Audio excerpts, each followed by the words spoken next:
La microbiota no es más que la población bacteriana que tenemos en el intestino delgado. Nosotros desde cuando nacemos, en el paso del canal del parto,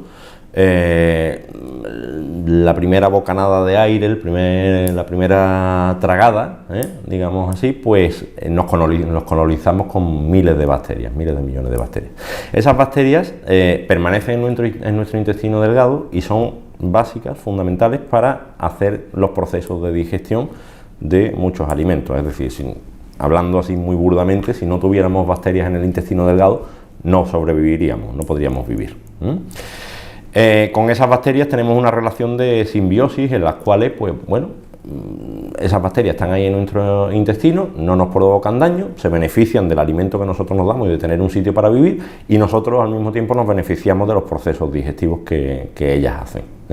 Entonces, básicamente, lo que hacen es moléculas que nosotros, por nosotros mismos, nuestras células no serían capaces de absorber, las fragmentan, las modifican, las modulan y hacen que podamos absorberle, con lo cual nos beneficiemos de esos nutrientes. Bueno, esto es una lucha continua, quiero decir, al fin y al cabo son elementos externos, son elementos ajenos, son elementos patógenos, ¿no?, en un momento dado, ¿no? Y nosotros durante todo el día estamos en contacto con bacterias, con virus, con hongos que entran desde fuera, ¿no? Desde que respiramos, cuando comemos, cuando nos relacionamos con los demás en el aire, y ahí se provoca una lucha continua entre, digamos, las bacterias buenas que tienen que estar con nosotros y esas bacterias malas que vienen. Entonces, en situaciones de infecciones, le hace catarro, le hace gripe, le hace gastroenteritis, en situaciones de cambios hormonales, por ejemplo, con la regla, la mujer y demás, ¿no?, embarazos y tal, en situaciones de alimentación mala, alimentación anómala, todo eso provoca un desequilibrio, favorece que esas bacterias malas prevalezcan sobre nuestras bacterias buenas, ¿no?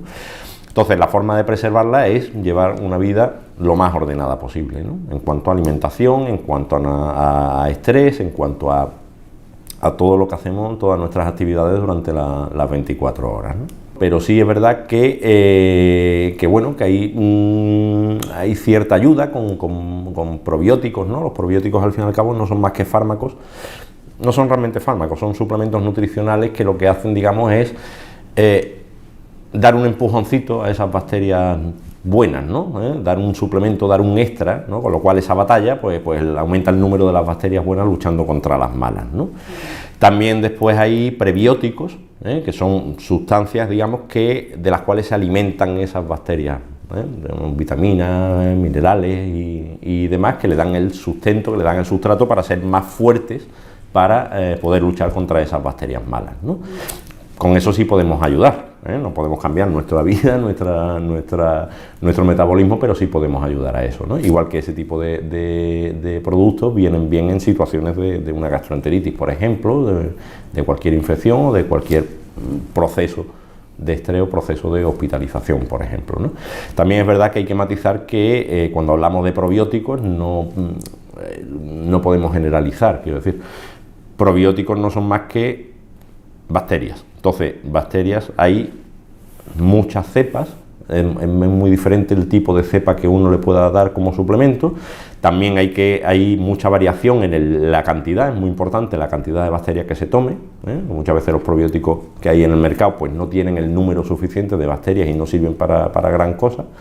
Entonces, no todos los probióticos valen para todas las situaciones ni para todo el mundo.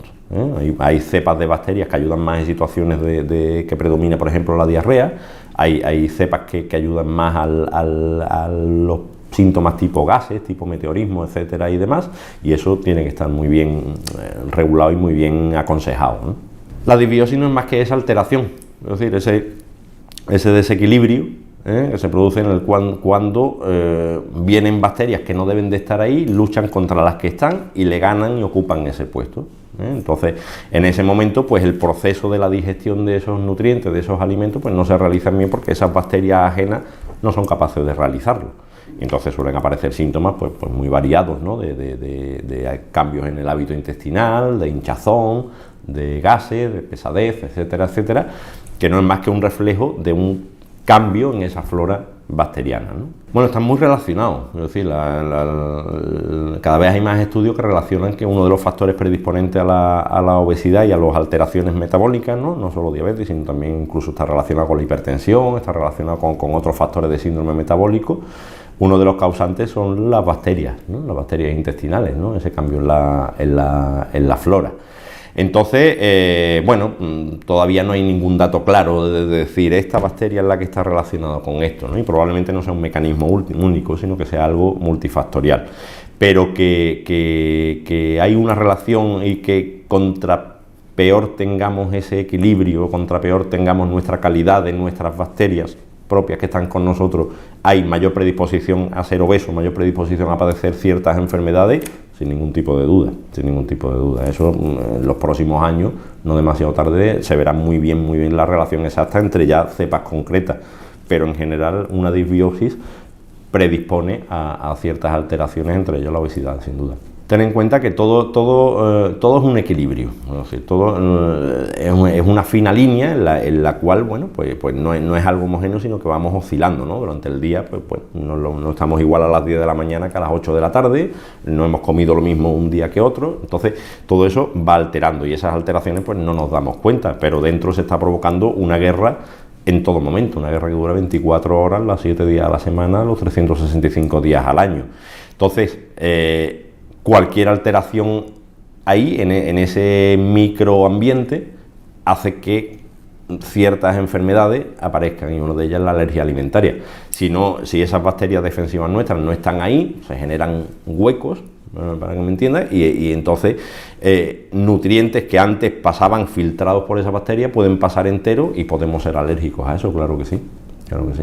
Son mecanismos muy complejos, hipercomplejos, es difícil de explicar, entre otras cosas porque también hay muchos mecanismos desconocidos a nivel celular, pero en general nos tenemos que tener la idea como si la flora bacteriana nuestra fuera una capa protectora y fuera una capa que digamos que filtra todo lo que nos entra a través de la boca para que podamos absorber lo que necesitamos y expulsemos lo que no necesitamos. En el momento que eso está desequilibrado, se producen alteraciones y enfermedades.